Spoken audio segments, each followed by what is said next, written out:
શું તમે ક્યારે એવી પુસ્તક જોઈ છે જે મનુષ્ય દ્વારા લખાયેલી જ ના હોય?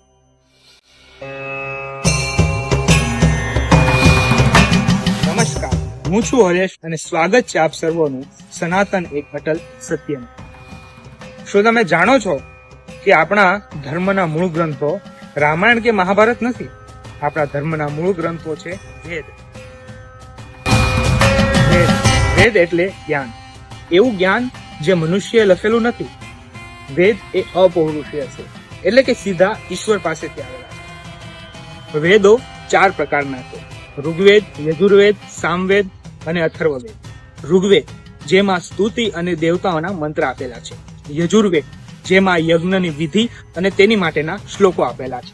સામવેદ જેમાં સંગીતમય જ્ઞાન અને ઓમનો નાદ આપેલો છે. અને ચોથો અને છેલ્લો વેદ છે અથર્વવેદ, જેમાં આયુર્વેદ, તંત્ર અને તાંત્રિક ક્રિયાઓનો પણ ઉલ્લેખ જોવા મળે છે.